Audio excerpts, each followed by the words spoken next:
Can we start with just a little bit of roundup of availability? Cole Palmer, where is he at in terms of his fitness, and how much is this kind of an injury that's he's fit or not, or how much is this about managing him over the next few months? Cole took part of the session yesterday for the first time, not the entire session. Today in the afternoon we have one more session.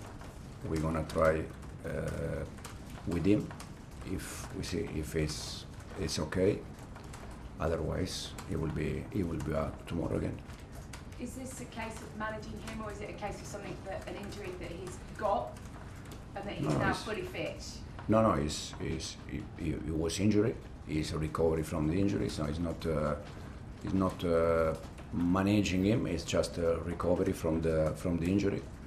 For sure, in the moment that he's available, we also probably need to think to manage a little bit him because of the amount of games. In terms of Liam Delap, do you know any more about his availability since we've spoken to you last? No, Liam I think is around 10-12 weeks, so long way to go. Just checking, things change, you know. And talk to me about Reece James, because you've been very careful with what you've done with him over, particularly this year since he's come back. Did you expect him to play as much as he did for England over the last 2 games? And does that affect your thinking in terms of his availability for the game on Saturday and then of course the Champions League? In the moment that any player join international team, it's free to play the minutes that the manager think that he has to play. So it's not in my hands. When Reece is here, we try to manage him as much as we can. Since I joined the club, I'm doing that with him, with Romeo, with Wes, with the ones that in the past they had problems. But I think now Reece is showing that he's quite fit to play 2-3 games in a week. So he's good to go on the weekends? He's come back in? Yeah. Happy with where he is? Yeah. Just something else, your Champions League group phase squad was announced and Levi Colwell was in it. Your phases, is there a chance then that he's going to play before what, end of Jan? Depends where we arrive in the Champions League. Levi injury is ACL injury, so you know ACL is not 1 month or 2 months. It's 6, 7, 8 months. So we don't know, but for sure he will be back. But at the moment it's not something that we are worried about. Just want to take you back to deadline day. Turned out to be quite a crazy day for Nicholas Jackson, didn't it? What are your thoughts on the way it played out? Would you have liked to keep him? Was it more about Nicholas wanting to move away? And what sort of conversations did you have with him? Because he had a roller coaster kind of 24, 48 hours, didn't he? Nico, for me, is quite easy in terms of, in this moment, he's Bayern Munich player. I send him a message. I wish him all the best. Nico, until the day he was here, he was very good. He was working well. So I wish him all the best, and it's the only thing I can say. Last one, guys. Okay. And you've had Garnacho in the building for a couple of weeks, haven't you? He's been training amongst your squad.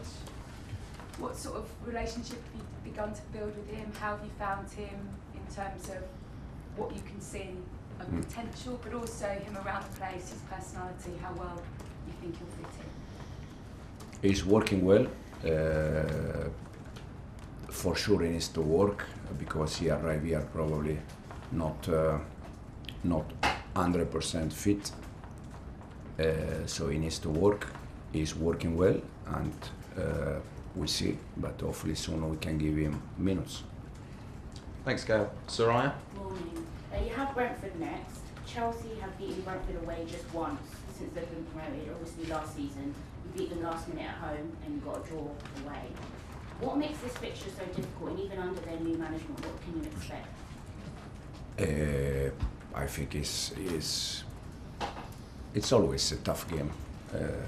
I was last year, as you said, in both games, but Premier League is the best league in the world probably for that, because against any club it's always tough.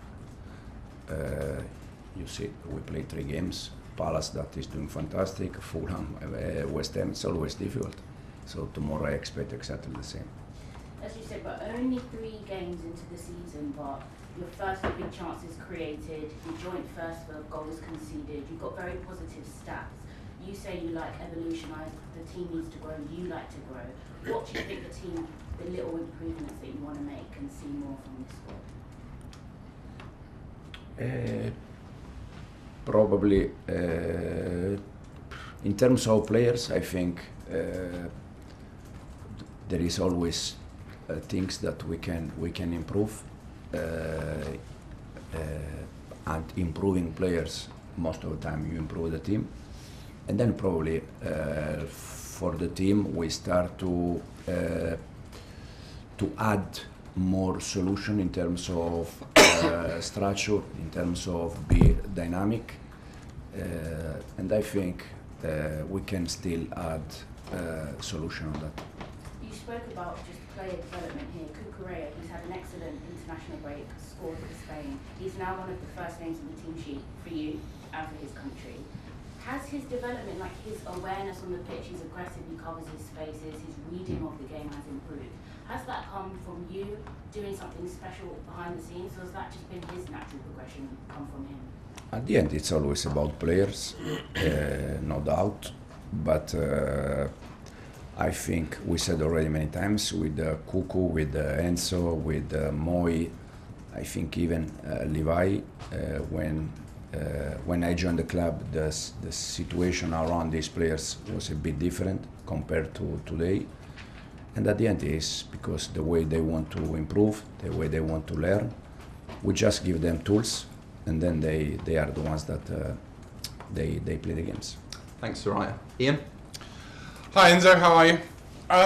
Very unusual for a team to play 4 London derbies at the start of the season. You've had 3 games so far. Has that helped you because you had that, obviously, the World Club Cup in America? Has that helped you, the fact that all the games have been fairly local? To be honest, the last time we played, I think, West Ham away was 2.5-hour bus. So it's like to play away. I don't think so, to be honest. At the end, I don't think so. They are all derby, but I don't think that make big difference. One of the funny from me, everyone looks at your attacking threats: Cole Palmer, João Pedro, Esteval. You know, everybody looks at the forward end of the pitch. But since February, you've got the best defensive record in the Premier League as well. Were you conscious about having to tighten up at the back? And again, when people have sometimes questioned some of the players in your defence and the goalkeeper, how have you gone about doing that? I always said the same to the players since the day one. We attack good, we create chances, we can be dangerous if we build in the right way with defenders. And we defend well if we press well with the attacking player. So it's not about how we defend, how we attack. For me, it's about all the team. You can create chances, building in the right way with Levi, with Tosin, with Trev, with Wes, with the ones that they build our style. And we can defend better if previously Nicolas or Liam now or Joao now or Cole or Pedro, this guy, they press in the right way. So it's about all the team. We are happy in the way we are defending, we are happy in the way we are attacking, knowing that we said before, it's always try to evolve or to always try to improve. Thanks, Ian. John? Thanks, I'm sure you're delighted the transfer window is over. Did you get what you wanted from it? You happy with what you got? I think we have a good squad. My press conference with Chelsea 1 year ago, I said that I was in love with the squad, and this was the reason why I decided to join this club, because the squad was already very good. Since that, we tried to make some changes, and overall, I think the squad is good. What about your striker options? Obviously, with the injury to Liam Delap, has that left you a little bit short? we have the injury for sure now in this moment as a number 9. The only one is Guiu, and Joao also can play there. Against Fulham, we use Tyreek as a 9, so we can also think about him. And yeah. Can I just ask one question on the charges that have come against the club? Have you spoken to anybody from the powers that be just to explain what's going on and what could happen, punishment-wise? I know from the club that they are satisfied about the situation, about the process. Personally, I don't have nothing to add. First of all, because I don't have any idea, to be honest. So if I say something, probably I can be wrong or right, but I don't have any idea. I just focus, like I always said, in the pitch side, something that I can control. The rest is not in my hands. Thanks, John. Martin? Hi, Hunter. You had 3 boys from Brazil in Bolivia at altitude on Wednesday morning our time, and Caicedo's from South America as well. Are you confident you can get a tune out of them so soon after? And what did the club do to get them back at all to be available to play? The 3 Brazilian players, they arrived yesterday. They didn't train. They did some recovery session. Moy arrived last night, so I didn't see him. I will see him today. So for all of them, it's a question mark for tomorrow. But when they play in Bolivia, it's so difficult that they can be back very soon. Okay, we've got time for 2 questions. One from Simon, one from Rob. Enzo, just a quick follow-up on the charges. You sort of said you're focused on what you can focus on. Are you going to sort of pass that message on to the players as well, that they're not distracted by the possible sort of noise about it? And secondly, just what your thoughts on Buonanotte and what he can offer in your team? I don't think the players are too worried about the situation, to be honest. And then Buonanotte is a good player. I know him because also he was in Leicester and I was there, so I have some contact there. It's a player that he can help us. We have so many competitions, so many games that for sure is going to play games for us.